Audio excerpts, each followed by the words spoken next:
How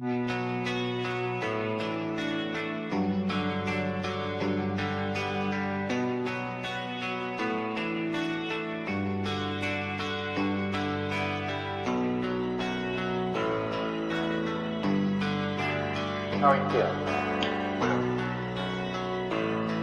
How long have you been here? 3 months, May 17th. And what brought you?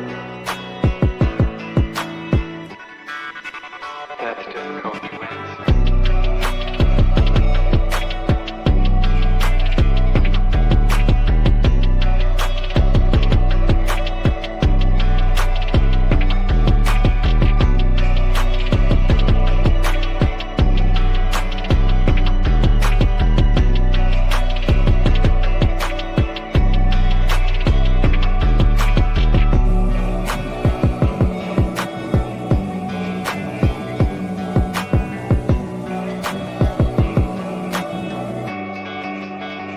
Some idea.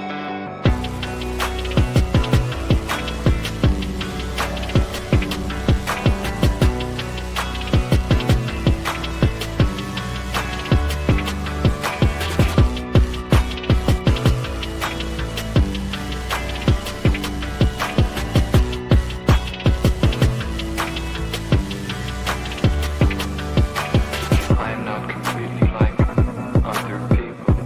What do you mean by that? People dislike me because I am not completely like them.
I am trying to do with my life something which few people try to do, and this influences my thinking and consequently my action. What is it you're trying to do with your life? Play the piano for people. I'm not clear. How is it that playing the piano for people has eventually resulted in your being here in the hospital?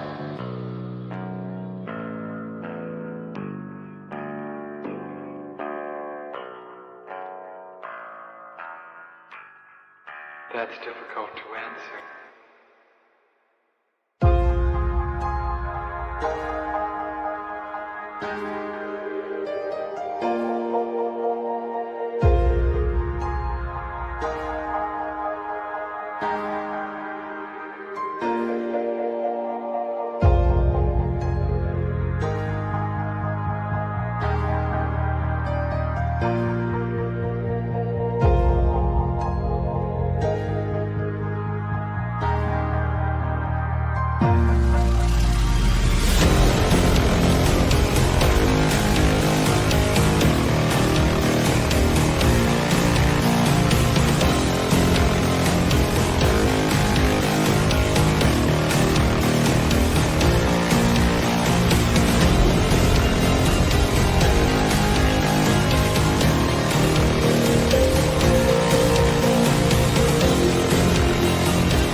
this the end? There's a noise inside my head of crying people facing death. Is this the end?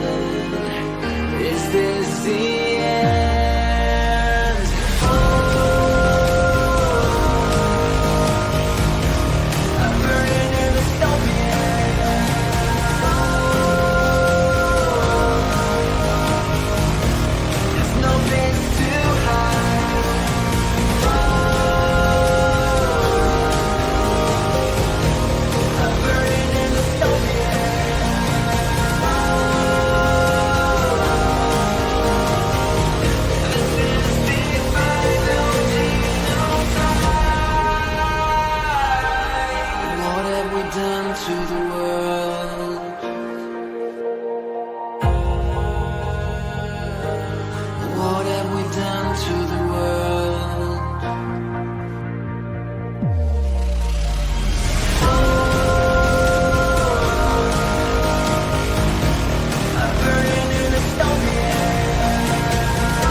Hey guys, what's up? Happy Monday! Happy Monday. Welcome to The Cult. The Cult is a show that I stream Monday through Friday at 5 p.m. Eastern Time on YouTube, on X, the platform formerly known as Twitter, and on Rumble, where we talk about really whatever I feel like talking about on any given day. The cult of the left, the cult of the right, any other cult I feel like exploring. Sometimes I even reprimand my own cult. But today we're going to be visiting the cult of the left, which is where we do spend most of our time. And we do need to get right into the video because it's a little bit of a longer video.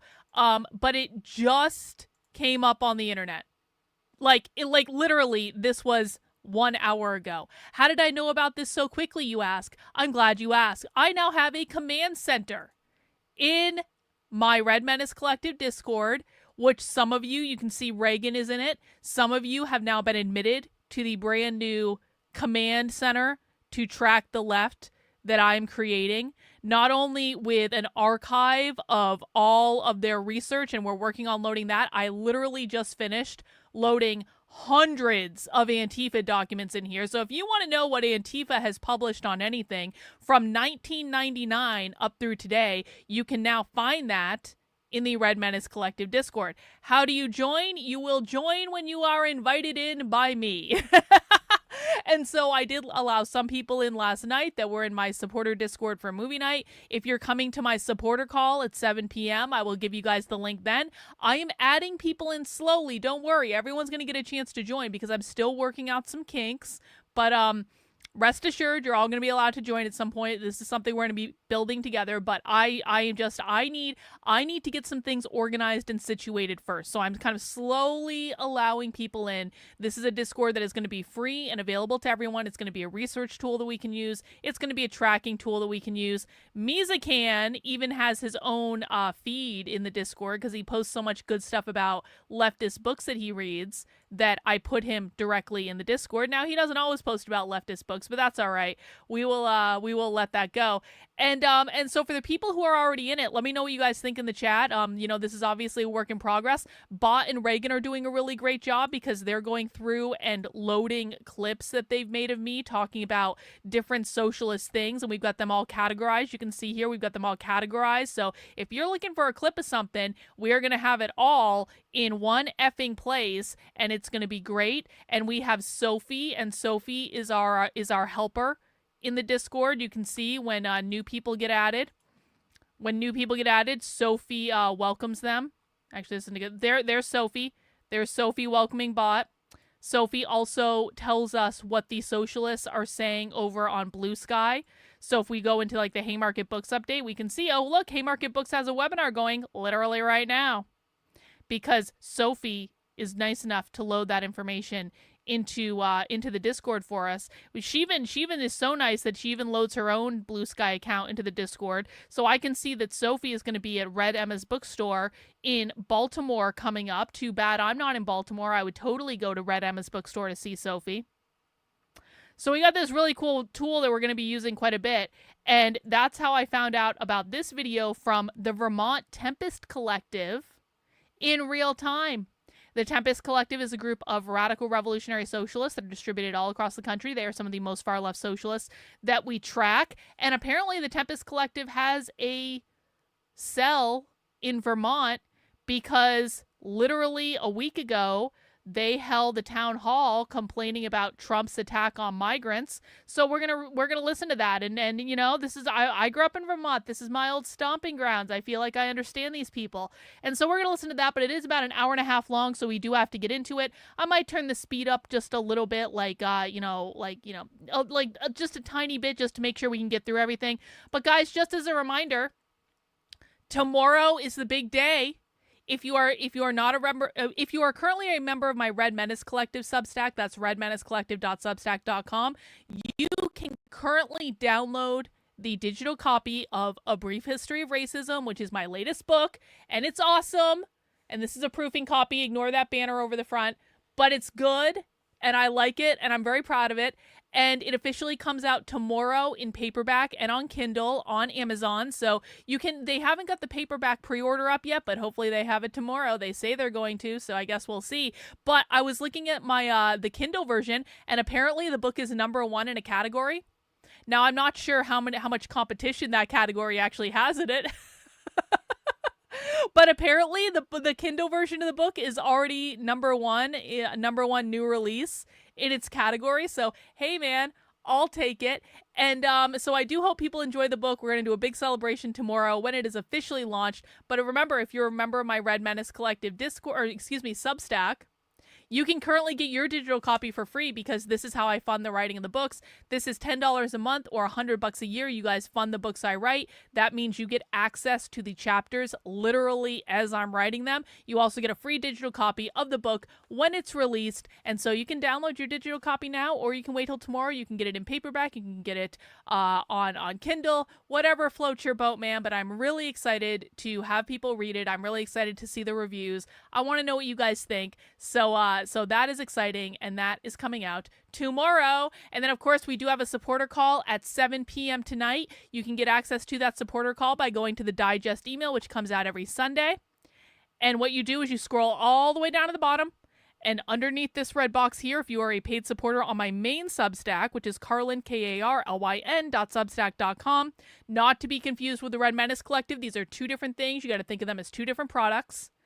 If you are a supporter on my main Substack, you will get access to our supporter call coming up at 7 p.m. Eastern Time. You will also get access to the supporter Discord. Tonight at 9 p.m., Mac B is going to be hosting a screening of Twister in the supporter Discord. Mac B does movie nights every Monday at 9 p.m., and so people can drop in for a movie. There's trivia. There's music related to the movie. Movie nights in the Discord are on Sundays with Jennifer and on Mondays with Mac B. I appreciate both of them for hosting movie nights. Last night, we watched Starman, which I had never seen before, but actually I thought was actually a pretty good movie. It was an 80s movie, but it was pretty good. And next on Sunday, I'm so excited about this. On Sunday, we're watching Natural Born Killers, and I haven't seen Natural Born Killers in forever, and it is such a good movie. So make sure you join the Discord, find the link in the digest email, and then join MacB for a movie night later tonight, or join us for Natural Born Killers on Sunday, and it'll be great. All right? So let's just jump right into it, guys. Let's get into our presentation. Please make sure you mount the like button for me. Please make sure you are subscribed to the channel if you are not already. We are watching from the Tempest Collective. We are watching No Human Being is Illegal, Resisting Trump's Attack on Migrants. This took place, this was just uploaded to YouTube 2 hours ago. Brand new, hot off the presses. No one else has seen this.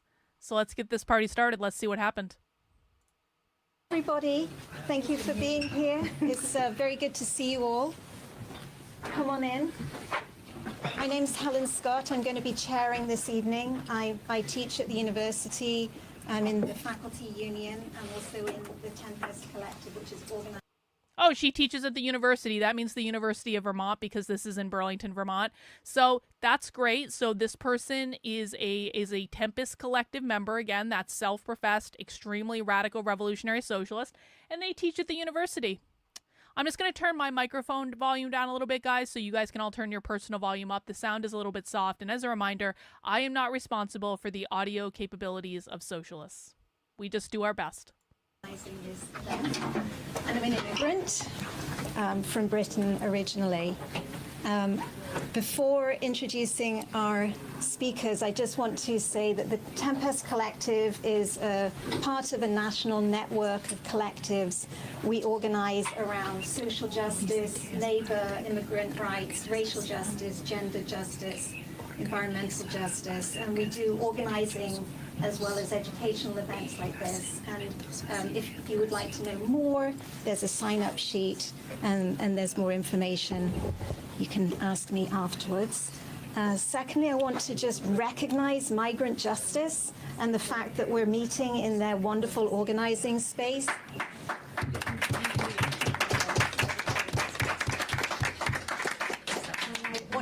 Thank Migrant Justice for allowing us to organize in their space, and also for being such an inspiring hub for social justice organizing and labor organizing throughout the state. They really are an inspiration to us all.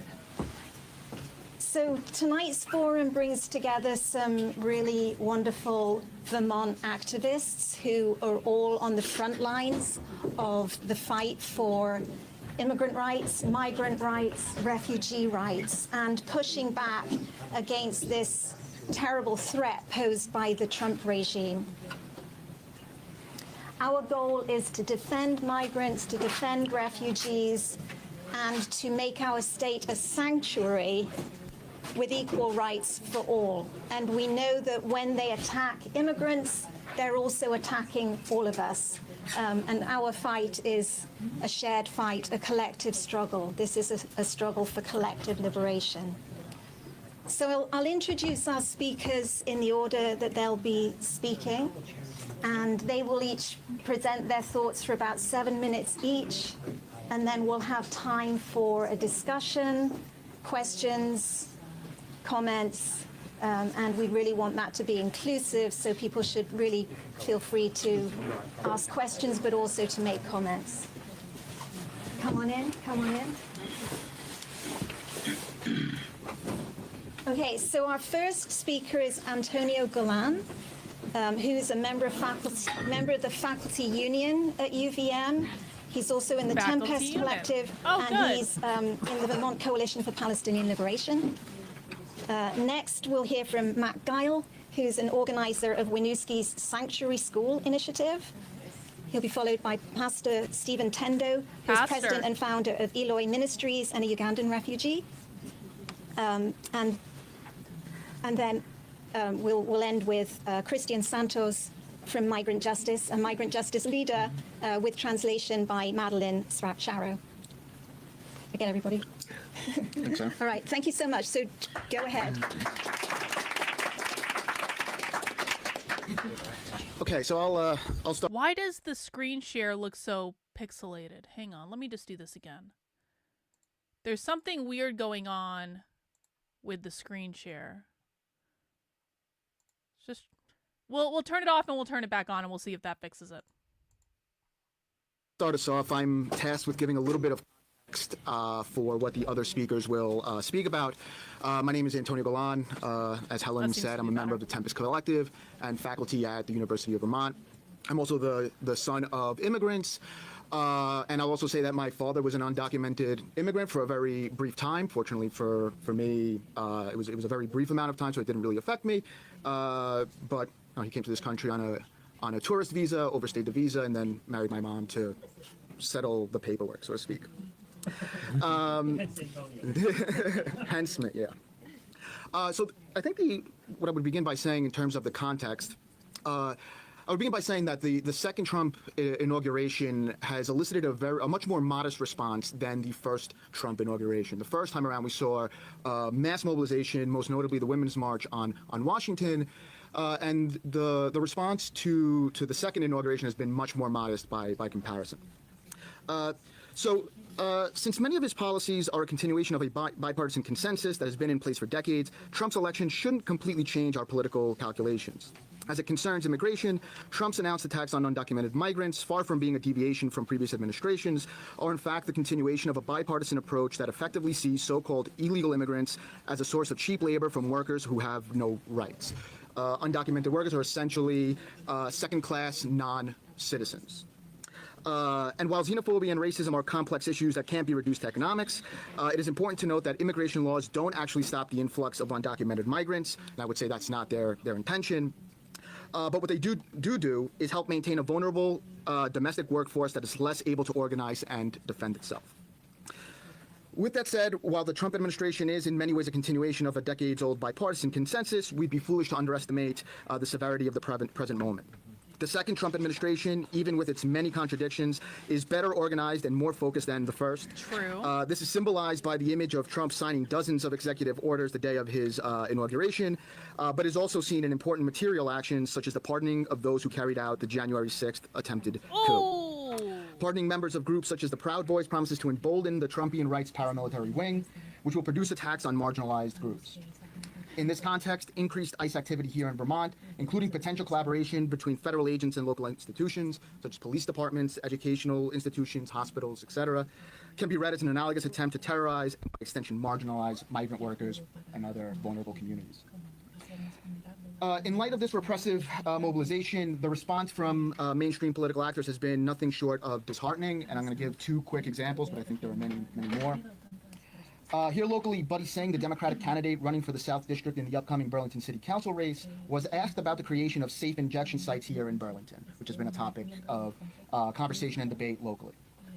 To the question, Singh responded by stating that while they support creating safe injection sites, White House policies may soon render them illegal, in which case they would be against them. So basically taking a cue from the White House and the federal government.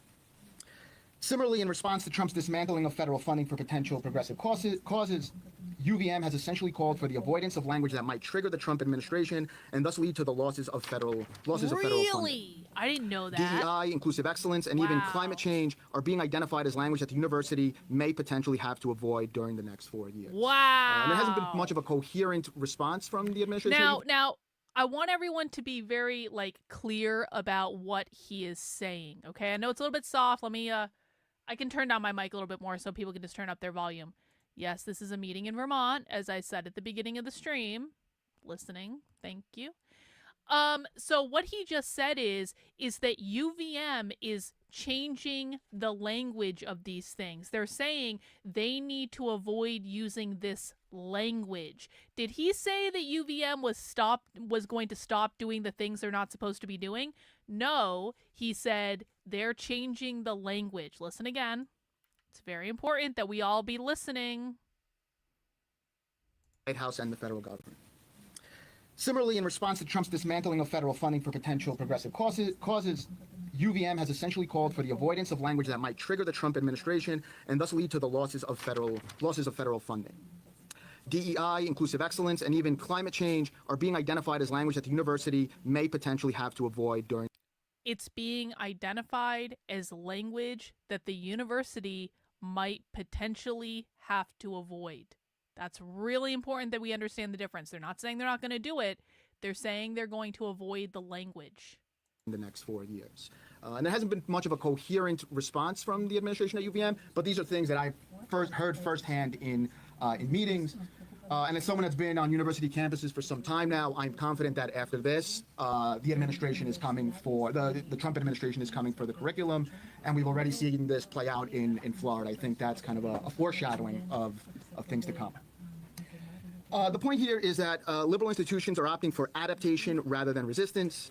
The idea is that we should keep our head down, not make noise, and wait out the next 4 years under the assumption that then things will go back to normal, which I think is a hell of an assumption. Faced with this political landscape, we need to fortify our political alliances to, 1, mobilize politically, and 2, engage in solidarity. And when I speak of solidarity, I'm talking about concrete material actions, not just symbolic ones. We need to see an attack on one as an attack on all. I'll close by saying that I think this panel does both those things. We're here gathering in this political space, but I hope that this provides an opportunity to build and fortify our network so that we can act in the near future, act together in the near future. I'll end on a positive note, saying that despite UVM's or the UVM administration's disheartening response to the Trump inauguration, the UVM unions, faculty, staff, and graduate students held a rally last week that was attended by, I would say, roughly 200 people, really pushing back and demanding that the university administration do more. So even in these dark times, I think we have reason to be optimistic insofar as our ability to resist the Trump administration. Thank you. Good. So he basically just said the faculty and the students at UVM are going to ignore the administration and they're going to be fighting with them all 4 years. And I think that this is probably something we're going to see at state schools, especially state schools. We're going to see it at private schools too, but especially state schools because they have more to lose with the funding issue because they just rely on the funding more than the private schools do. So expect to see that a lot. The administration might go along with things, and that's just going to lead to uprisings on college campuses and students fighting with the administration and faculty fighting with the administration. And no, I'm not sending shit to Rufo. Rufo wants it. He can come here and get it. Rufo and I have never really worked together. No offense, Chris. But no, I think I am going to keep the clip, and if Rufo wants it, he can come and get it.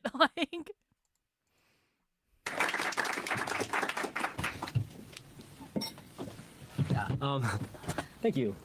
I'm Matt Guile. I'm the librarian for the Winooski School District. And if you're not aware of the librarian for the Winooski School District. Oh, a public school district librarian. Oh, great. Remember, the Tempest Collective is a group of radical revolutionary socialists. These are extremely, extremely, extremely far left people. School district, we are definitely the most diverse student population in Vermont. And with the new Trump administration, the fear in our school district among our students and our families it's real and it's palpable. We already have families that are directly impacted by deportations already. So I've been organizing in all the ways that I can, but really the reaction among the teachers and the community in Winooski is everybody has just been looking for something to focus on and something to do. And the most immediate thing that we've been working on is that we're trying to advocate for a sanctuary schools policy getting passed in the Winooski School District. Wow. The process of passing a policy, it's like a 3-stage thing. So we've already had a first read. The policy was drafted by our superintendent, who has been really, really thoughtful and active, Wilmer Chavarria, on immigration issues. So we've had a first read at the last school board meeting on Wednesday. We're going to have our second read, and that's going to be the first time that the school board votes. So we've been really organizing community members and our teachers, and actually a lot of students who are so excited to have an opportunity to speak to the school board and really share. So at the first read, the school board doesn't take a vote on it, but they do have a discussion. So what you just heard then is that the librarian in the Winooski, Vermont School District is working with other teachers in the Winooski, Vermont School District to organize the students and train the students how to be activists and get the students to go in front of the school board and demand that the schools be made a sanctuary school for illegal immigrants so that they can fight Trump's deportation order. So the librarian and the teachers are organizing the students and training the students on what to do. This is what real grooming looks like. It is not about sexualizing students. It is about training and indoctrinating students into a far-left political ideology. That's what it is. They're creating future activists. Some of our school board members were really supportive, but the biggest fear was that this would make our school district a target of the Trump administration, and sort of what that would mean. Are we putting ourselves out on a limb? Shouldn't it? And, I think that is a legitimate, real fear. But I also feel we can't sort of seed that ground before it's already been challenged. To just say, we're gonna, I think we need to proactively do as many things as we possibly can. And I think the best counter to that is to have statewide, to have other school districts stand in solidarity with Winooski and pass their own policies. So again, I've been organizing with teachers and community members and students to speak at this next school board meeting in support. But also I've been organizing with some NEA members and sort of members of other associations. It kind of seems to me that the Winooski, Vermont School District doesn't really plan on listening to the Trump administration. And it kind of seems to me like they're planning on basically ignoring Trump's executive orders. And it kind of seems to me like maybe someone should report this to the Department of Education, because this is a public school district.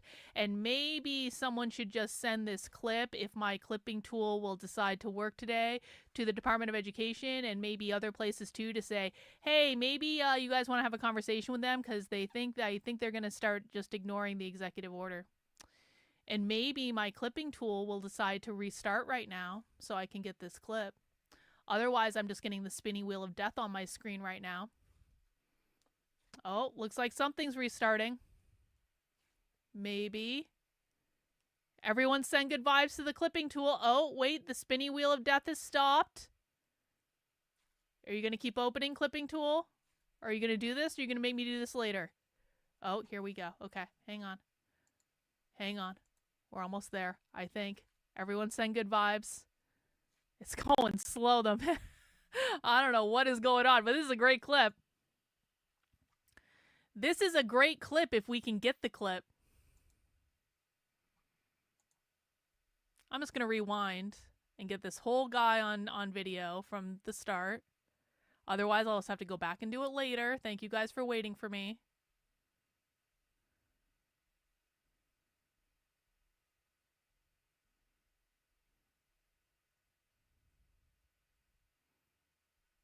Okay.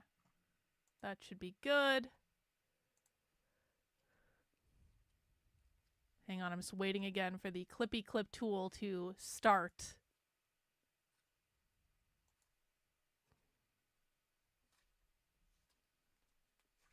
I believe in you, clipping tool. Don't betray me. No, it's betraying me. It's betraying me. I think it's betraying me. Oh, man.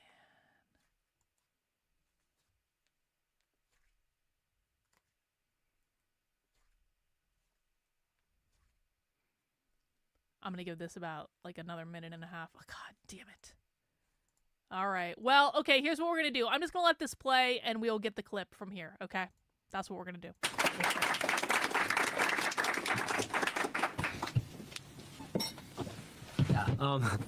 Thank you.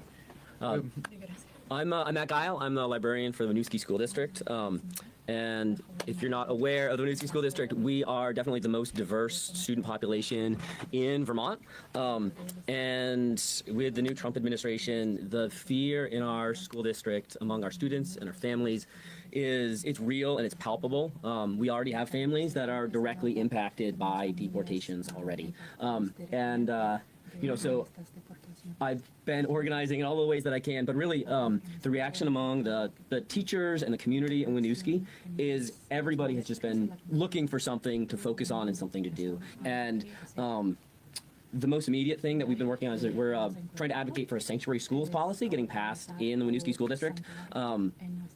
The process of passing a policy, it's like a three-stage thing. So we've already had a first read. The policy was drafted by our superintendent, who has been really, really thoughtful and active, Wilmer Chavarria, on immigration issues. So we've had a first read at the last school board meeting on Wednesday. We're going to have our second read, and that's going to be the first time that the school board votes. So we've been really organizing community members and our teachers, and actually a lot of students who are so excited to have an opportunity to like speak to the school board and really share.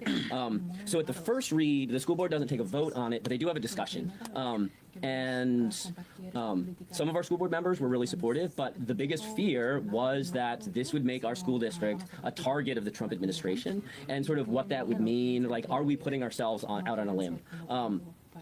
And, I think that is a legitimate, real fear. But I also feel we can't sort of cede that ground before it's already been challenged. To just say, we're gonna, I think we need to proactively do as many things as we possibly can. And I think the best counter to that is to have statewide, to have other school districts stand in solidarity with Winooski and pass their own policies. So again, I've been organizing with teachers and community members and students to speak at this next school board meeting in support. But also I've been organizing with some NEA members and sort of members of other associations, trying to organize in their own communities in order to pass these policies statewide, and internally advocating that the Vermont NEA also pass it. So our local association, the Winooski Education Association, just last week voted to endorse the policy as written in Winooski. And then just today, the president of Vermont NEA has committed to endorsing the policy. And that's fantastic, but it's also just like the first step, right? The Don Tinney, the VTNEA president, is going to endorse the Winooski policy at Winooski and pushing to make this a statewide effort and putting out toolkits and things so that to help other districts also pass their own policies. I feel like that's the next step. That's where we're trying to go to next. But just last Friday, I was driving a group of students to CVU for the district music festival, and that was the first time it really occurred to me, is like, whatever we can do in Winooski only applies in our Winooski school district, right? If kids are going to basketball games at other schools, are the parents going to check the policy at every school district that their kids play a basketball game and then weigh the risks? Is it worth it? And that can't be that can't be okay. And I think fundamentally a lot of the sort of the legal underpinning of the sanctuary schools policy. And again, so the two major things that it does is it will restrict information sharing with federal agencies, and it will require ICE agents to have warrants to enter the building. again, which just feels like such small things. But that in some ways is the limit of what we can do to protect these students in our schools. That they can, because we already have students that are not coming to school, parents that are not participating in community events, parents that are not coming to school to pick up their kids because they are scared, right? And you know, part of what this policy will do is it'll communicate to the community, right? Like, we are not the federal government. We are here to protect you. We are here to educate these children, and we are here to support you. And I feel like that's one of the more important things that this policy is going to do. And yeah, it's, I don't know, the consequences for our students are just, it's extraordinary what the possibilities, right? We have families with mixed immigration statuses, so some of the children will end up in unaccompanied minor detention if their guardians get picked up. Some will end up in DCF care. And again, we know with the last family separation, some of those families were never reunited, right? Like, these are like, the consequences are real and they're palpable. And these are kids that are just trying to sort of learn and grow and live. And the cruelty of it is staggering. Yeah, you know, I think, you know, some of the other things that, you know, again, we're giving out Know Your Rights cards. That's the other thing that the policy does. We're going to have events for families and community members talking about, teaching them about their rights. We have a rapid response team that is already supporting families with legal resources and, you know, grocery cards when their breadwinners are no longer able to and yeah, I mean, all of these things, they feel insufficient, but I do feel like that we just got to do what we can, right? And I don't know, just working in that building every day, and the kids know, and they talked about it. And middle schoolers joke anytime a kid's not here. It's like, oh, you must got picked up. Your friend must have gotten picked up by ICE, right? It's a joke, but it's a joke that's coming from a place of fear. And you know, it's, yeah, I guess I do want to end on a hopeful note, and there really has been this beautiful coming together of people who really want to support these kids in this community, and the kids wanting to stand up and speak to the school boards themselves, I think, has been one of the most beautiful and powerful things, you know, sort of supporting them and writing these really, really intense and beautiful and powerful statements. So if there's anybody here that lives in Winooski, please, I encourage you on Wednesday, show up to the Winooski School District, or there's yeah, and support the policy. But thank you. Kind of rambling, sorry. Well, there was a lot in that. They're working with the National Education Association, which is one of the major teacher unions, to endorse the policy. It sounds like the Vermont NEA is going to be endorsing the policy, and then they're going to endorse making it a statewide initiative, which means that every school in Vermont would be breaking Trump's new executive orders. So how do you think that's going to go over? That was a great fucking clip, man. If only my clipping tool had been working. It's still loading as we speak, but I still got it on the video, so I will just edit that later, and that will be the clip. So yeah, there was a lot in that, and I'm pretty sure that what that guy just advocated for is not legal. But I'm not a lawyer. I'm just a woman on the internet whose computer is completely lacking in resources right now because the clipping tool is short-circuiting everything. And we're just going to keep watching socialism, and we're just going to let it ride. That's what we're going to do, because you guys can hear the video, you guys can hear me. That's all that really matters.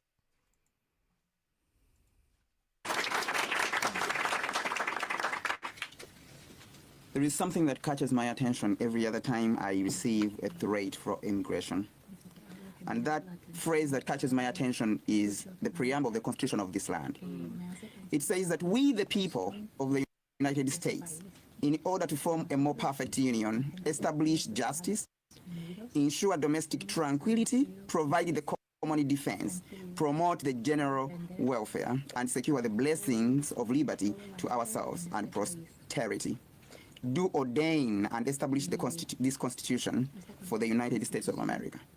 The most eye-catching statement is "we the people."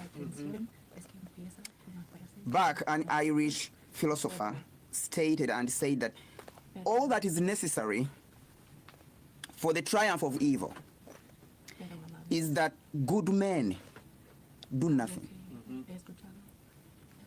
I happen to have been a great mobilizer of people in my country to fight against injustice. And we came up with a phrase saying that people power, our power. And I want to teach you one thing today. You can forget everything else.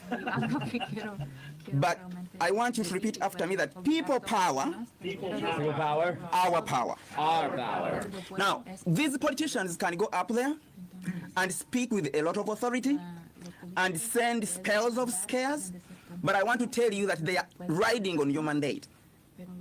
If you stand up and beg and demand for accountability, if you stand up and say, hey, I sent you to White House, but I did not send you to terrorize my community. I did not send you to spread hate. This is not what we stand for. They will back off. I am a good fan of action movies, and I've watched movies from Asia. Some of my friends in Asia who act movies, before they touch you, they say, yahoo! Sending that to scare you to fall down before even they slap you. What am I saying? Not everything that seems so scary is really a scarecrow. And we should not live in fear because so and so has said you have to go back to that shit country. You are a rapist and so on and so forth. They will come. But what matters in this situation is your stand, is your solidarity, is your voice. Don't sit back and say, it's not about me, it's their issues. I believe that one day, one time, it will get back to you. So many innocent Americans have been taken for a ride, using immigration as something to wink you off the things that matter. United States of America spends trillions and trillions of dollars in donations globally. How many people cross the border in a year? It has been used for political gains.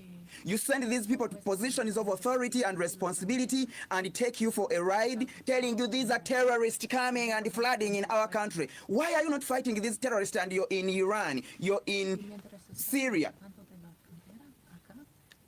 Why would you donate trillions of dollars to Ukraine and leave the terrorists to enter into your country?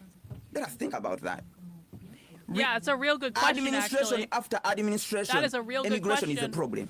Have you ever sat back and asked yourself that is it a real problem? Who are these people who are behind the caravanas coming from Central America? If they are terrorists, why are they crossing through sovereign nations? They cross through Guatemala. They have their defense system also. They cross through Mexico. Mexico is an independent country which fears threats to their own country's security. And they go through all those countries only to come and become terrorists in the United States of America. Does that make sense, guys? No. And then they say, they are emptying the jails. Which jail? Jails of where? We have given them the mandate to lie to us. It hurts me. For 4 years I've been in Vermont. I came with this kind of perception that Americans do not lie. Today you have to convince me otherwise. I was in the detention center for 2 years and 2 months. I went through the threat of being deported 2 times, being shackled with chains. Why weren't you? Brutally dumped on the plane. I don't even know how to shoot a pistol, but I was treated inhumanely like a terrorist. You weren't here legally. Why? Because you weren't here legally. Immigration has been used for so long, and it is a great opportunity for you people to probe into it, to know why every administration is using immigration for their political gains. Every administration that comes, you do not want to know how much money, your dollars that you pay in taxes, is being stolen every day using immigration as a scapegoat. Being in a detention center for 2 years, I learned a lot of things that I had never known before. The money that is being... Okay, I'm just going to do the thing where we stop the stream and we restart it again because it doesn't look right. But if we restart it again, it'll hopefully look better. Owns the detention centers? Who are the people who are eating through and from the detention centers? How much is charged from an indigenous or a taxpayer in America? See, you guys never learn that when the left says a racist country, they don't mean skin color, they mean capitalism. So what you think right now is that you're owning the libs and you're feeling really proud of yourself. You're like, I'm going to show that black guy. That black guy doesn't think that racism is about skin color. That black guy thinks that racism is about capitalism, which he's like literally telling you if you would listen to what he's saying instead of just like waiting for your turn to dunk on the libs. And the sooner you understand that, the more the fewer times you're going to stop looking stupid on my streams. But every deportee that is being taken outside of this country, close to $30,000 US. How much does it take to charter those planes? Does that make business sense to such a great country like this? Why would people even do not? I've always known Americans to be the smartest people on earth. Why don't you probe into this? Americans are not the smartest people. And then someone comes and tells you these are terrorists, and you're like, they should leave, they should go. When it is your taxpayers' money that is being used to destabilize Africa. Yeah, we don't want that to sell either. guns to Congo, to go to Libya. We don't want that either, we are going bro. to restore peace. What peace? Kill, steal, and destroy. When there was a genocide in Rwanda, America was not involved. Why? There is no oil. There is no gold in Rwanda. But Libya, because of the gold and oil, Syria, oil, oh, we are peace. Keep celebrating your own ignorance, bro. Keep celebrating your own ignorance. It doesn't impress me when you guys celebrate how utterly ignorant you are and insist on remain on being because you don't fucking listen. Peacekeeping, when you're robbing of people's heritage and wealth, I wonder why even some people come here and run their lungs out and get a piece of gold that is stolen from their country. All I am asking you good people, the moment you sit back and fold your hands, fear is gonna reign. Your communities are gonna go down. The years I've worked here, I love you people. I have paid my taxes. I work for the benefit of Vermont. I am not sitting back and say, oh, let me enjoy free health care. No, I work my head off to earn it. Not every person who is here, who migrated from their country, is waiting for things on a silver platter.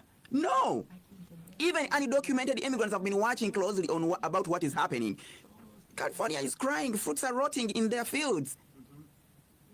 Have we sat back and weighed these things? We can go on and go on. But I want to ignite you that it is your power that they are using to ride on you. You can decide the future of this great country without giving a blank check to somebody to just take you for granted.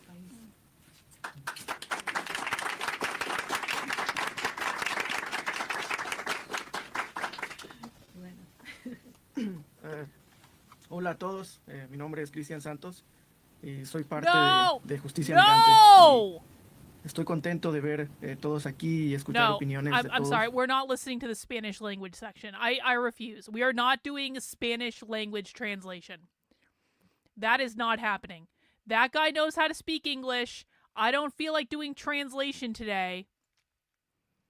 Just not happening. I'm sorry if anyone was really excited about the Spanish language translation, but no. No. It's Monday. We don't have time for that shit. No. Wow, thank you so much. That was such an equal parts empowering and sobering, but most of all, for me, it just brings me great confidence and hope and determination to hear so many stories of people showing courage and standing up for justice. And it's even bad we have to have the interpreter talking into the microphone the entire fucking time. Come on. Feel free to not only ask questions but make comments. There are lots of people in this room, so if you could just keep your comments short so that we can maximize the number of people who can be heard. I would like to minimize the interpreter. That would be really great. We live in America. We should be speaking English. You're in Vermont. You should definitely be speaking English. Do ICE agents right now have... Is that on my screen? Oh. Thank you. Do ICE agents right now have the right to just enter school without a warrant? So that, it's actually kind of unclear. Our superintendent he's implemented a procedure that hasn't been voted on by the school board yet. That does say you need a warrant in order to enter the school building.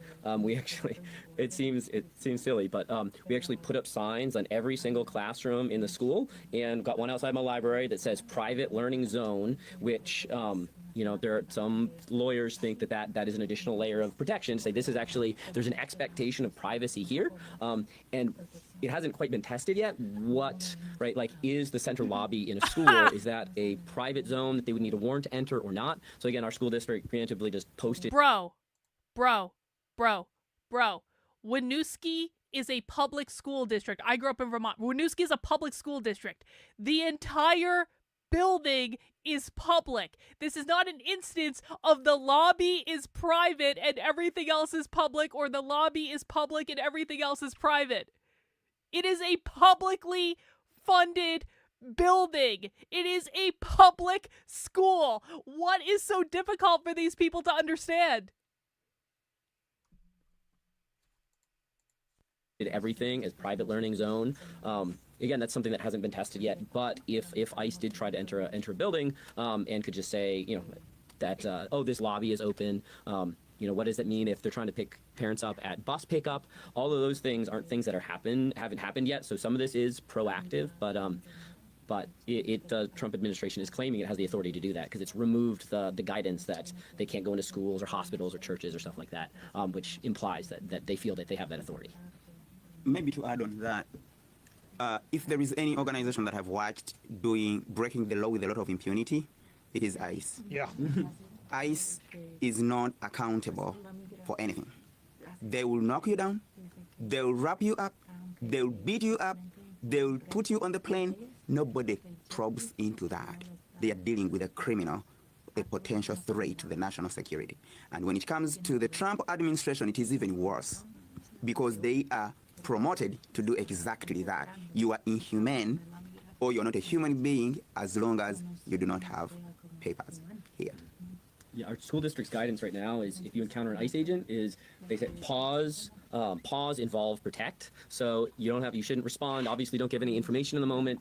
Delay as much as you can. Make sure you're texting administration, that they're contacting their lawyers. So nobody should be responsible for determining whether or not a warrant is true or not true. The difference between like a judicial warrant and administrative warrant. Our school district has already done some training on that, but they're saying we should not be.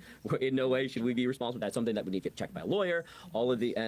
And then lastly, protect. Again, if an ICE agent is acting illegally, right? If you feel comfortable, they said, our superintendent said, record, document. If you don't feel comfortable recording, then immediately after it happens, document it, write it down, contemporaneous notes. It's so yeah, it's terrifying to know that that they do act illegally, and then also the law hasn't fully been tested yet. So, what are they going to test? You had a hand up, second row. Yeah. This is just for the town meeting TV. So it's not okay. Actions that non-Winooski residents can take to help that? I would say advocate for your local school board passing. So email your school board members, right? If you're involved in a union, try to push that they endorse some sort of policies. I'm hoping that again we have some sort of statewide action. Although with this, Scott's administration, I'm not super confident they're going to take the lead on that. Zoe Saunders has actually already sort of pushed back. One of the things that our district's been doing is helping families delegate power of attorney in case that they are deported, so that their families don't get separated. And Zoe Saunders just issued some guidance saying that school districts shouldn't be involved in doing that. So a lot of this stuff is still, it's up in the air and it's unclear. But again, advocating locally that your local school district, I would say that would be an amazing thing to do. They shouldn't be involved. Okay. I would really want to come back to you and say that you really have a lot of power. Mm-hmm. Not even the school board, but the community. 2 weeks back, I don't know what involved a border patrol agent in Newport somewhere, and he was hurt by Vermonters. That went all over the country. Yep. And I don't know the specifics, but hey, and I'm not advocating for violence at all, but a unified voice of back of Vermont. You're not welcome here. I mean, Vermont has less than 1 million people, if I should say. we do not have an immigration problem. Please do not come. Back off. I think sending a unified voice and resist as much as possible is going to send shocking waves to the illegal actions of ICE. Because trust me, you may stop, you may not respond, you may write all the posters you want and put them on your doors. ICE is not bothered by that. They do things with a lot of impunity, and they do things at their own discretion. So, putting up resistance, these ICE agents are members of our community. We know where they sleep. You know, they live among you. They are your relatives. What? Tell them that you should become humane. They do not come from California to operate here. They live with you. You know where they sleep? If you lay back and just watch them do these things with a lot of impunity, and you do not walk up to them and tell them, hey, these are human beings like you, they are going to continue. So we should not fear them for who they are. They are also human beings like you. People power, our power. Yeah, that kind of sounds like a threat. Hi, I'm Paul. I live in Burlington, and had 2 points. One, I just wanted to mention that there's an apartheid-free community campaign in Winooski. It's going to be on the ballot on town meeting day, and it's to advisory referendum to demand that the City Council of Winooski implement boycott, divestment, and sanctions in support of Palestinians. This committee has also been working with the sanctuary schools because we see that as part of apartheid in Winooski. Matt's on the apartheid organizing committee, the apartheid-free community organizing committee as well. So I think that's a connection that we can make, and people can join the organizing effort for apartheid-free community. The second thing was just kind of observation of Vermont is almost entirely communist. They're communist. They don't be confused. Like, they have a Republican governor, but he's not a Republican. He's like a moderate Democrat at like best. And almost all the schools, and we spent a lot of time researching the Vermont schools a couple years ago. I had a story go viral about grooming in the Burlington, Vermont School District, who we should check in with, by the way. We have not checked in with the Burlington, Vermont School District in a while, and we should definitely check in with them to see how things are going there, because they're insane. Basically, every school district in Vermont is entirely and completely communist. They are unapologetic about it. 75% of the population approves of what they're doing. It's nuts, man. It really is. And it makes me very sad because I was born in Vermont. I grew up in Vermont, and I have a weird, affinity for it and nostalgia for it and all that. And it's very sad to see it's become a communist state. the panels that all of the panelists are in unions. One of the things that we're seeing is that there's tremendous power arrayed against us. And by the way, and that the so-called the fact that like basically 3 of these people have flannel shirts on is like the most Vermont fucking thing. Like it's basically all you can buy in Vermont. It's flannel. That's it. Alternative Democratic Party is hapless in the face of it and is leading a lot of people to be demoralized, overwhelmed. There's a hurricane blowing at us. So just kind of one of the things that I don't know if the panel can respond to this or just I'm just putting it out there is that being involved in long-term democratic organizations that can build and involve more people is absolutely key because these right away, there can be resistance. We can have a rapid response network, we can have sanctuary schools, but we also need to think about the ability of longer-term development of longer-term power to make an alternative that can shut down the economy. Yeah, I was thinking it's one of the reasons that migrant workers he have so much power is that they run the construction industry, the dairy industry, the service industry. Migrant Justice has brilliantly made this case over many years, and I think is one of the leading union organizations in Vermont. So just kind of the observation for the panelists, you know, to talk about kind of the power, you know, that we have, and it's in kind of the longer term democratic independent organizations. Oh God. Yeah, on 21st. Oh no, last they're going month, to try. I was summoned by ICE to go to their offices. I've been required and followed the law for the last 6 years, including the 2 years I was in the detention center.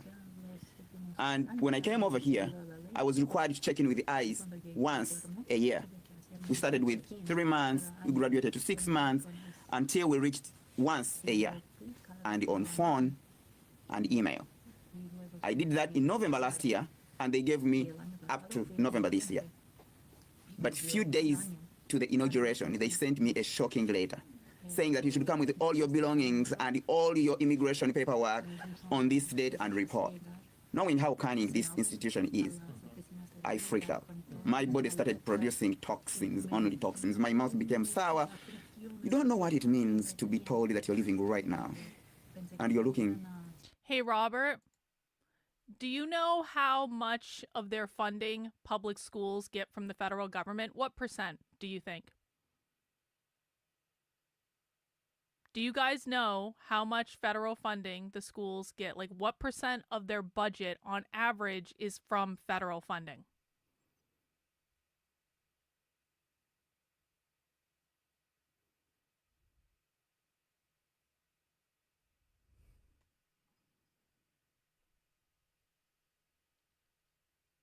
Robert, do you have an answer? I was asking you a question. Other people can answer too, but I want to know what Robert's answer is.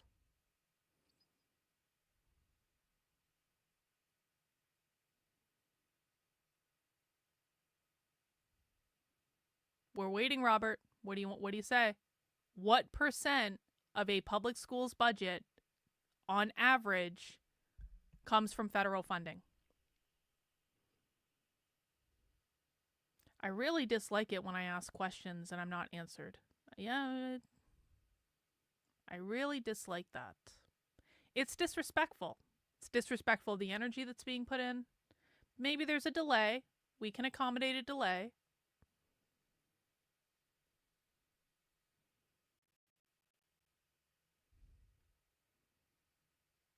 But I really think it's very cowardly when people don't answer a really simple question, because it indicates to me that maybe they're not here to learn. Maybe they're just here to hear themselves talk.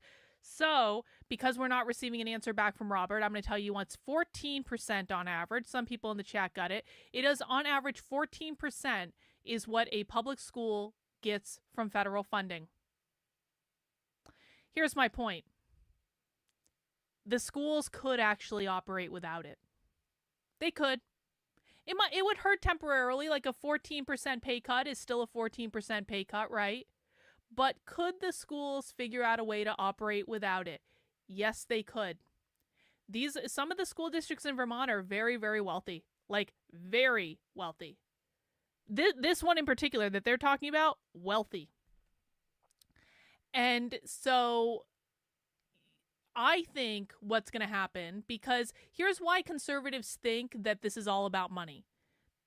Because for conservatives, it would be all about money. For leftists, it is not all about money. For leftists, this is part of their identity. The schools in Vermont are run by communists. This is part of their identity. Do you think they're going to sneeze at taking a 14% pay cut if it gives them complete and total freedom from whatever Trump says? Because if Trump can't enforce this and he says, I want to pull your federal funding, well then guess what? The schools are freed. Once the schools call, this is what Republicans don't understand. Once the schools call Donald Trump's bluff and he says, okay, I'm going to take your federal funding, and the school goes, okay, then the school will be left to do whatever the fuck they want. And in the state of Vermont, what will probably happen is the community, because 75% of the people in the state of Vermont do actually agree with the leftist direction of the public schools, the community would rally and probably get the state to dedicate even more funding to the schools to replace the federal funding that they just lost. Now, you might say, hey, it's a states' rights issue. Yeah, it is. But what I want people to see is, like, you guys think that the most communist states and the most communist schools are just going to give up? No, they're going to say, you can take your 14% and shove it right up your ass. We're going to keep doing what we want to do. This is why you cannot rely on Trump to save you. This is why you have to think through issues before you just say, they're going to fold and they're going to take the money because everyone would, because I would, so that means everyone would. No. These are serious people. So that's what I think is going to happen. I think the Vermont schools are going to tell Trump to fuck off. Trump is going to pull their funding, and they're going to go, all right. And then they're going to be completely free to do whatever the fuck they want. and it will become a case study in what happens when communists literally run the public schools. At your apartment, you're looking at your car, you're looking at things that you've worked, no chance to say goodbye to your friends, no chance even to wait for your pay. If you have little money in the account, it's left, everything. And I froze, I didn't know what to do. So I called my lawyers, I called my union members, and the mobilized community, Central Vermont Refugee Action Network. And within 2 days, we were able to mobilize close to 125 people. Most of them coming from UVM. So I present myself to ICE, but the entire building was surrounded by people. And that is a week before, there was a border patrol who had gotten hurt because of something that I cannot tell.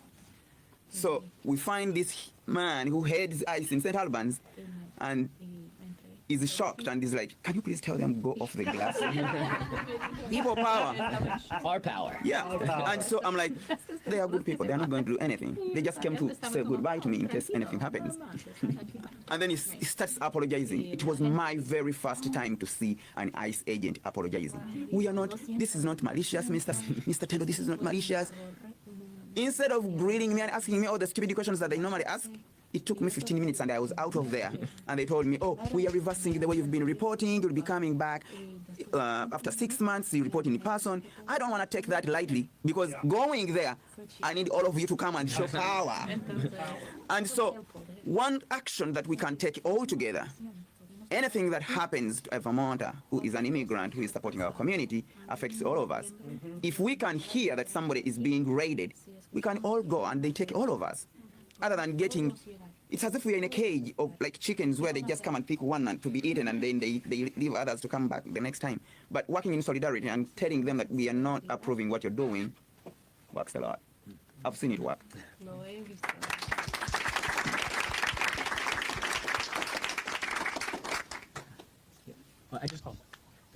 I would say that our local association was really, really important in our own organizing around the sanctuary schools. Also, it was the association connections that got me here tonight through Andy from the Howard Center Association. We've got a loose group of union Howard leaders Center. from across the state that helped with an email campaign to all of our NEA board of directors and emailing our NEA president in order to get that passed. So again, I really feel like it was all of those connections, these connections between unions, these connections within unions. We have these pre-existing structures that were able to sort of get the information out, to organize everybody for the public comment, to make sure all of these things happened, right? Having those structures in place really made it like, it was almost like it just kind of happened. We just started talking about it. I told the association about it. People ran with it. I could hand things to somebody. We're like, oh, can you organize the middle school teachers for it? And it just happened, right? All of those things, we shared the load, right? And people are standing in solidarity with each other. And that's how we make things happen and change.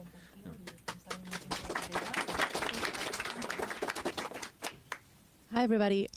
My name is Marnie Avila. I work with the Vermont Asylum Assistance Project. Thank you. We are very close partners of Migrant Justice, and we are very grateful for this space today and see how many of you are being worried about what's happening in our community. And today I want to address all of you as I'm gonna wear two hats. I'm gonna wear my Vermont Asylum Assistance Project hat, and then I'm gonna wear my own and share a few things. Hey, Grandma Nay, I'm really sorry to hear that. Take care of yourself, okay? So from a VAB perspective, I wanted to share, I'll take a few notes. So if you see me looking at my phone, it's because I don't want to miss anything. I don't know if all of you are aware, Vermont Asylum Assistance Project is an org that provides legal services to the immigrant community in Vermont. The majority of the work that we do is based on humanitarian pathways for to help the immigrant community to legally establish in Vermont and in the U.S. nationally. We work with minors as well. So we are a very small team of people, but we do also not only do asylums, which is the majority of the work that we do, but we also work with minors, which sometimes have a very distinct pathway to regulate their status in the territory. So one of the things that I wanted to share is that we have a very active website, and despite us being very tiny and wanting to help as many people as we can, sometimes we have to slow down because we have little manpower. But our website, it's very active. It's always including new resources. And if you ever are wondering where to go to find basic information about what's happening and about what's the immigration landscape looking like in Vermont and what to do, there is a lot of information there. Our executive director is very active in the policy arena in Vermont, so that information is also included in the website. So just to give you a few points to check, I wanted to say that this website is well, not completely, but we do our best to keep it multilingual. So you will find information there in English, but also in Spanish and other languages, French, Portuguese, and others. But the majority of the languages that we have in Vermont, you will find the information there. So information on red cards, which personally, I, being myself an immigrant, find it very useful. My brain also freezes sometimes when these things happen. It doesn't really matter if I have a legal formation back at home or if I work with legal issues here. Everybody freezes when they see eyes at some point, and those cards are probably, they can come handy. We also have some information about Know Your Rights, information about sanctuary schools as well.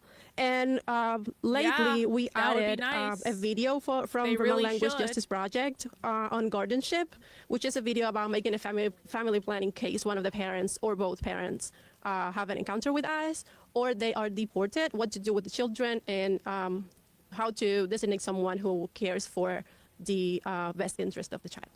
So I don't want to make this like super long. That was Vermont Asylum Assistance Project's ad. Very quickly on my own, I am also a part of the immigrant community. I come from Cuba.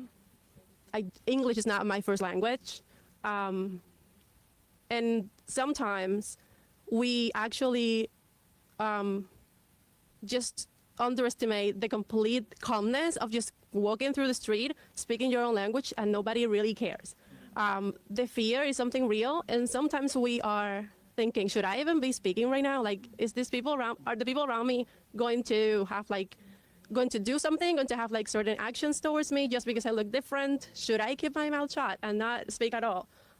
So that's also something that is happening to us, and it's happening in a bank, it's happening in a store. So whatever you guys are working every day, like your daily activities, probably you are crossing pathways with someone that lives in fear, or at least at that time is in fear. I just wanted to put that out there because sometimes we don't know. But I guess now it's like probably a good time to, raise our awareness. Because it's not a normal situation, so nobody will blame anybody if you wouldn't know, oh, this person seems like it's probably scared. But well, just lately going to Walmart is an issue. So I just wanted to say that. Thank you.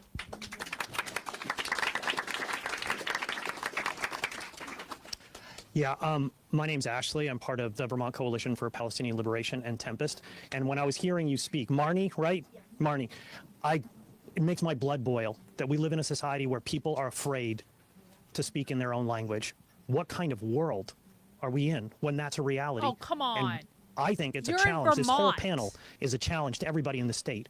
We have to stand up and stand shoulder to shoulder so everybody feels safe and confident to be themselves. Because that's what Trump is doing. He has got a divide and conquer strategy to try and pit us against one another so he and his rich buddies, like Christian talked about, can get away with murder and all our money. That's what and so what Stephen said is the most important thing. If we're united, we have tremendous power. The problem is we are not united to exercise our power in the face of this assault. And that's our challenge, because Trump is not going to listen to lobbying. Today, he just made clear he will not listen to the courts. He just said he is going to ignore the court order. So now we are in the midst of a constitutional crisis where the president doesn't respect a legal ruling by a court, and a judge has held him in contempt of court. That's the standing president. So that puts us in a position where people power is our power. That's the only thing. And that's the significance of all the comrades on the panel today being in unions or in workers' organizations, because that's where the power really lies if we exercise it. Like, I forget who was talking about, Stephen mentioned the crops rotting in California. The United States cannot feed itself without migrant labor. There will be no roofing in the state of Vermont without without immigrant labor. That goes all across the board. The challenge for the U.S. labor movement is to overcome this divide and conquer strategy, because they are coming to split people on whether you're native or immigrant. And the union movement has to stand up for its creed, which is an injury to one is an injury to all. And if we can begin to do that, not just verbally, but concretely, like what Matt is doing in Winooski, we need to happen everywhere. Every school should be a sanctuary school so that kids and parents can go to school with no fear to speak their language, to pick up their kids, for their kids to be proud of where they came from and who they are. But that means people have to get their nose to the grindstone. So if you are in a town, you should immediately contact your local union chapter, find the best militants, put them in touch with Matt so they can organize through the union a sanctuary school. The parent-teachers groups, they should take a stand on this. So the schools is one thing. I think what Migrant Justice is doing, everybody should join the Rapid Response Network so that when there's a call to defend people from ICE, we mobilize. And we mobilize all the people we know so that nobody faces ICE alone. And we can do what Stephen did, and that is back ICE off, because people have power if we organize based on this kind of solidarity. And if we do this in the right kind of way, we can start to build the forces to make demands on our state government. No cooperation with ICE. No, maintain all trans services, all gender affirming care, maintain all the grants that are being cut off by the Trump administration by taxing the rich of this state. We have to make those demands of the Scott administration and the Democratic Party so that we force them to deliver what we need to defend ourselves. I think we have a power to set an example in the state, because this is tremendously significant. We need town meetings like this where we can invite this panel to come on a tour and say, this is what's happening, this is what you can do to make a difference. So everybody should leave here tonight with something they're going to do against this anti-immigrant witch hunt, because if we don't defend immigrants, we're next in line. Everybody should really think about that, because not just verbiage. The Trump administration wants to fire 2 million federal workers, wants to suspend all sorts of essential services. So if anybody thinks it's just them, it's not us, they're fooling themselves. They first attack where they can get away with, and we don't defend them, we're next in line. So we're all at stake in this fight, and we have to unite and fight. And Stephen's absolutely right. People power, our power. Well, golly, it kind of sounds like the unions are pretty socialist in Vermont, doesn't it? Because the unions are how they're going to be organizing all of this stuff. And again, it sounds like they're pretty aggressively going to try to make Vermont schools sanctuary schools that ICE can't go into. They still want to protect all trans services too, because of course it always comes down to that. And they're basically going to be lobbying to reject the federal money in favor of just getting the state to give them more money. I promise you, this is how it's going to go in Vermont. I'm from Vermont. I know how it's going to go in Vermont.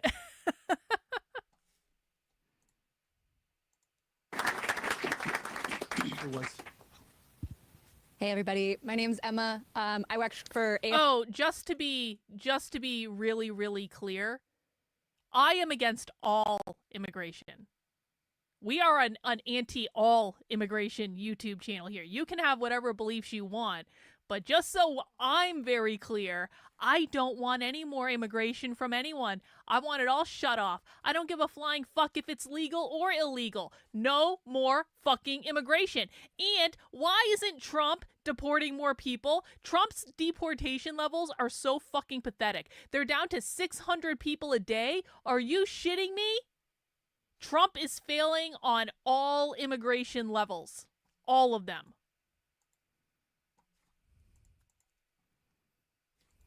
Vermont, which is a union here. But I guess I wanted to highlight, this is sort of a comment, sort of a question. For those of you who aren't aware of the labor law context on this, Migrant Justice is not a union, and they're not a union because agricultural workers aren't protected federally or at the state level to collectively bargain. So it's, Migrant Justice, but I think Migrant Justice is such a beautiful example of, despite not having those federal protections, they've created a democratic institution that is driven by workers and has that same democratic structure base that a union does. And they've been able to be incredibly nimble in different political climates because they're not tied or tethered to what the National Labor Relations Board says you can or cannot do. And I think that should be inspiring for all of us in moments when we're going to see official privileges revoked or whatever. It doesn't matter. The laws don't matter. They did, it's a rich man's world, as Christian was saying. And so what matters is what you can do with your friends, with your community, with your world here, which I think is what everyone's saying.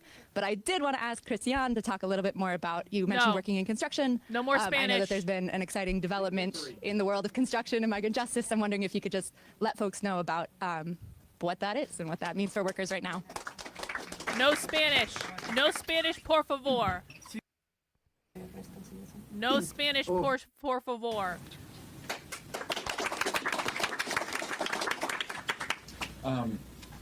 Yeah, so a lot of what I'm touching on has been, echoed by many people here already, but I'll go ahead and repeat some of it because I think we got to get it over and over again because it's so important. But I think that it's really important for, I think, all of us to recognize that a lot of what the Trump administration is doing right now is counting on us being afraid and that fear paralyzing us.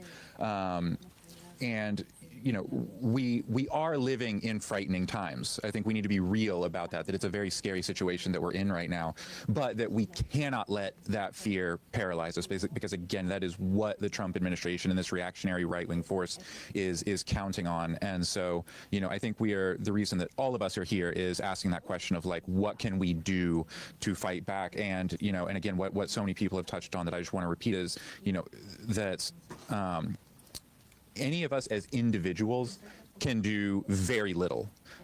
Me just as myself, like, what can I do to fight against the federal government?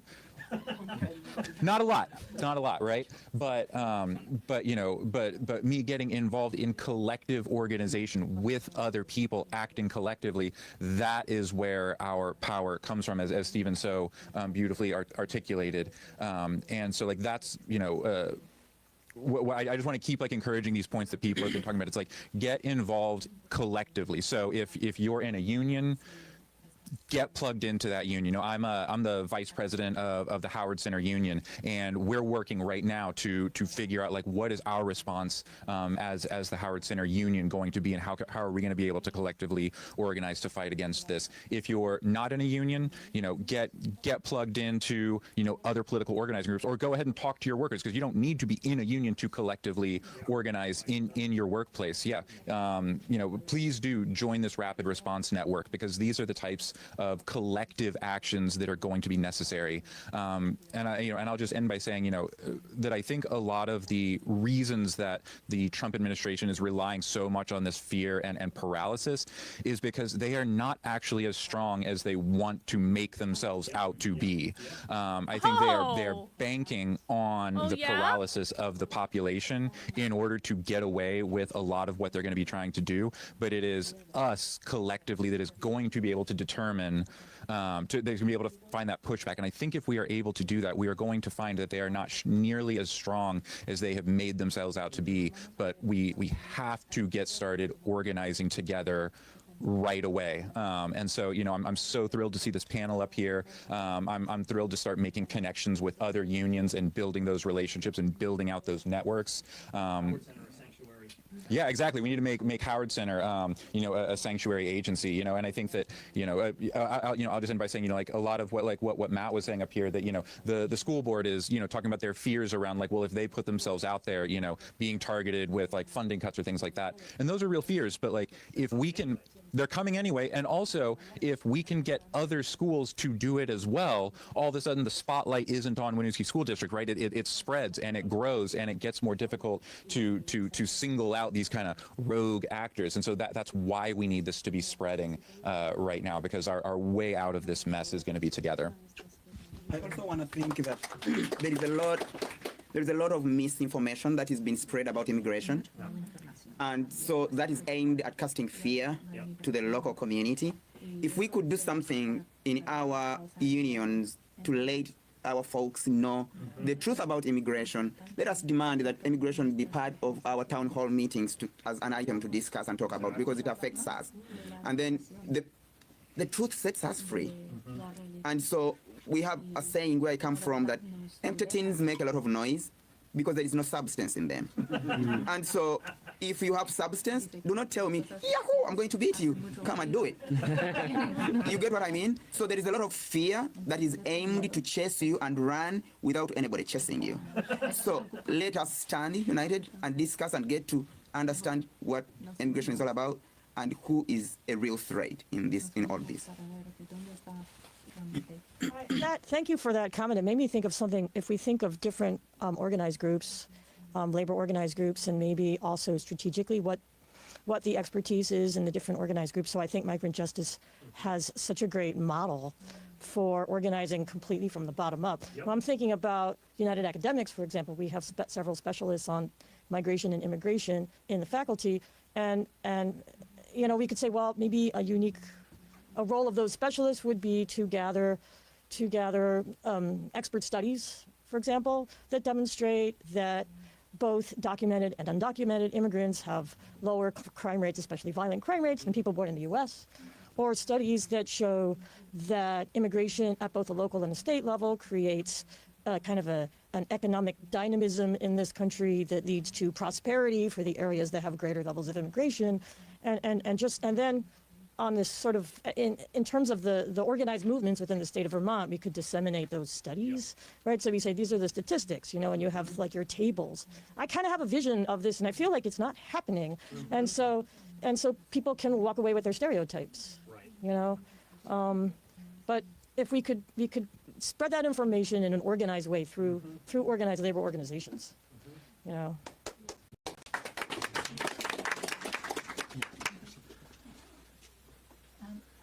If there are any last comments or questions, Is that it? time, so if not, I think we'll just throw it back to. Can I just say one thing? We'll just throw it back to a person with the microphone. And then, The resistance has already begun. If people have watched in LA, immigrants in LA took over the freeway in the thousands. In Chicago, they launched a day without an immigrant, and 50,000 teachers and students called in sick to the Chicago public school system. There is going to be an immigrant-led resistance, period, whether we organize it or not, because people are not going to be treated in this inhumane fashion, and they're going to fight. The question is, the rest of us, are we going to stand with them? That's the test that we're put to. Oh, you don't need that. Hey, it really sounds to me then that maybe a really productive thing for ICE to do would be to really get their ear to the ground on when immigrants led by far-left revolutionary socialists are going to hold these mass protests, which, by the way, I don't know if people know, but I've been paying attention to the socialists over on Blue Sky, and apparently there are protests going on all over the effing place today with a lot of people going, and perhaps if ICE is having trouble finding people to deport, perhaps they should listen to Antifa and listen to groups like the Tempest Collective and listen to what the far left is actually doing and just show up at their protests. Am I dreaming a dream that cannot be achieved? Because I can go on Blue Sky and find out where they are. They post pictures of it. So why is ICE having so many problems deporting more than a couple hundred people a day? Just go to their protests. do you want to go ahead and make a brief comment before we throw it back to you? I'm Jordan, a first-generation Bosnian diaspora, a member of the Vermont Coalition Palestinian Liberation. I also pitch in with our partner organizations whenever they need a hand. Your experiences that you shared with the immigration system, Steve Tendo, is similar, however, not nearly as extreme as my mother's, who went through here when she came here as a refugee during the Yugoslav war. When she came here, the immigration authorities questioned her intensely, more along the lines of an interrogation. And this is what they do with all immigrants, especially they're coming from Africa, Asia, or any Spanish-speaking country, and even some former Soviet republics, including the former Yugoslavia, considering the history and legacy left there. And speaking of the immigrant solidarity piece, it's an imperative that we organize all immigrant communities so we can get through this struggle together. I understand that my folks within the Bosnian diaspora are not organized on this, and it's going to take some time till we come together. However we do, we are a formidable force alone as a community. However, when we do join forces with the broader immigrant community, we can certainly do much more together.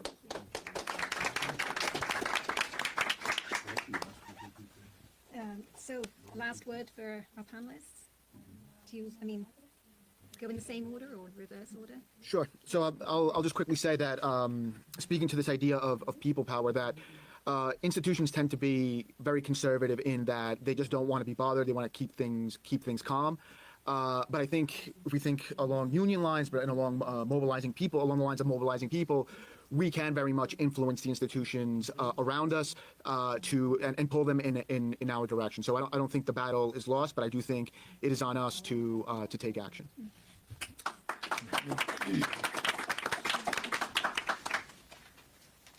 Yeah, I'm actually just thinking through the last comment about having all these statistics showing that immigrants aren't harmful, and I think that's really powerful. But we didn't need that in Winooski School District, right? We see those kids every day. These are like curious, beautiful little human beings that are exploring and learning, and like the idea that they're like some vicious criminal is just absolutely patently absurd, right? And you know, I don't know what you do with that, but you know, it is. It's just heartbreaking to see, like, you know, I don't know, following the national conversation. And I remember with the last Trump administration, the first thing with the Muslim ban, right? Like, we had these big conversations and the news, everything's abstract. But I had a student whose grandmother couldn't come and visit because of that. It was like a real thing that happened immediately, right? Like those big federal policies, right? For me as like a white man living in Vermont, like they don't always like hit me directly, but like these are like these big federal, you know, executive orders are directly impacting, you know, the people in our community every day in like a direct and immediate and horrifying way. You know, I think the only thing we can do is everything we can, right? And standing together, union to union, like, you know, I think that's the only way that we are going to be able to stand up and protect each other. So.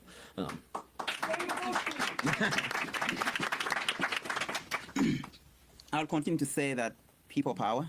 Our power. There is a lot that you can do. Every time you sit back and fold your hands and start whining, you don't make a change. Every time you take action and say, what is my involvement into creating a better community for me and my neighbors? What can I do to create an impact? I work at the hospital, and every single night I take care of over 8 patients. General medicine has patients who are confused with maybe dementia or other things, not being specific. But every single day I go to the hospital, I go with a positive mind of creating a difference in my patients' lives. And I know that they are my family when I am there. Okay. And so if this you guy determine... hasn't said anything interesting the entire time. I don't think he's going to start now. I don't want to listen to that Spanish guy. So we're done. All we had to do to finish on time was to skip over the entire Spanish language section of the video, which I think is a really productive thing to do. If they want us to listen to them, they need to speak English. I'm sorry. I am very militant on the speaking English issue.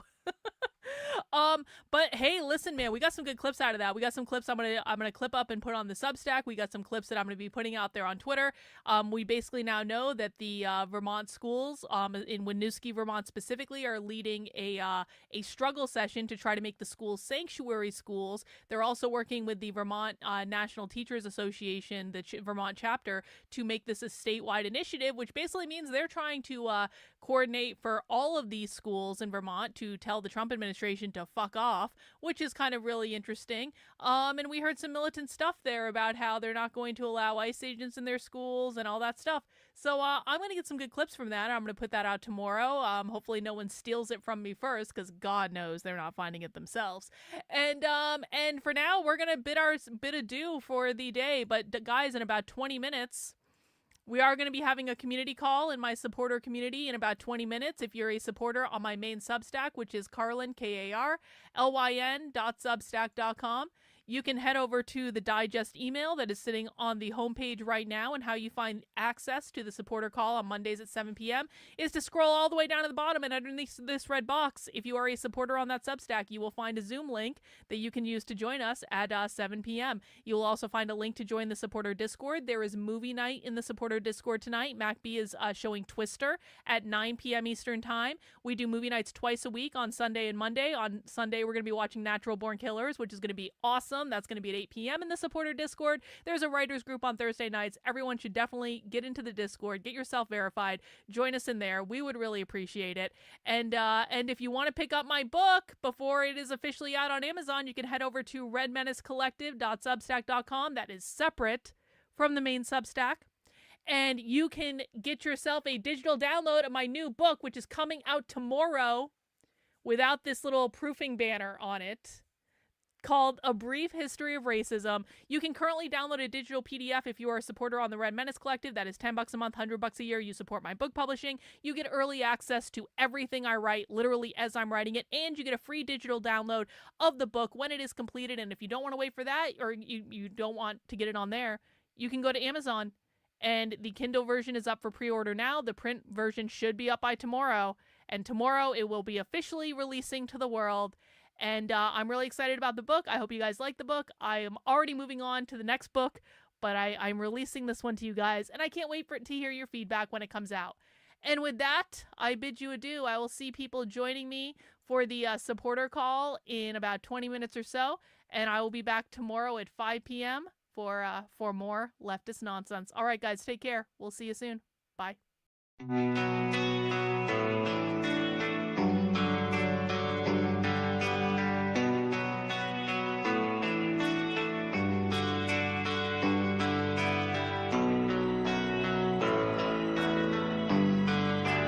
How are you feeling? How long have you been here?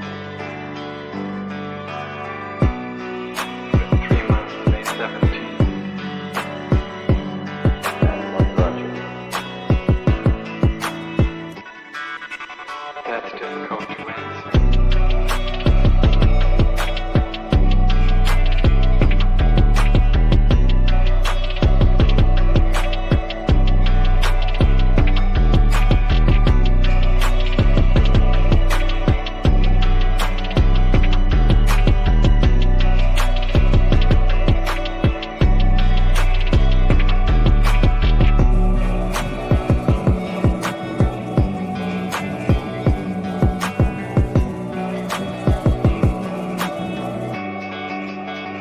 Some idea.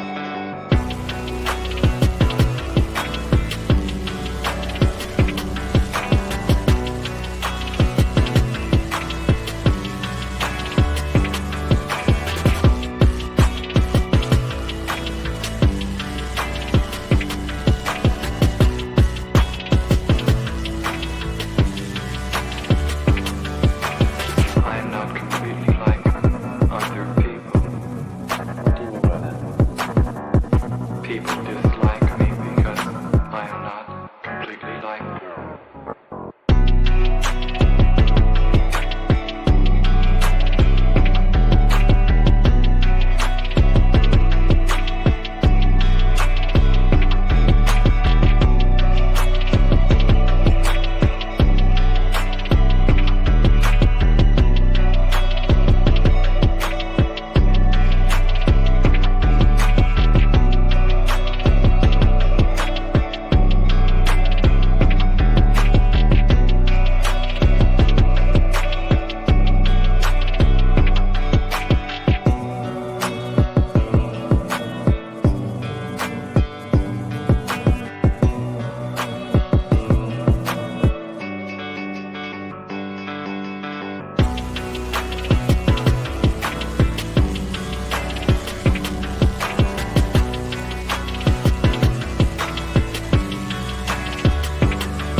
playing the piano for people has eventually resulted in your being here in the hospital.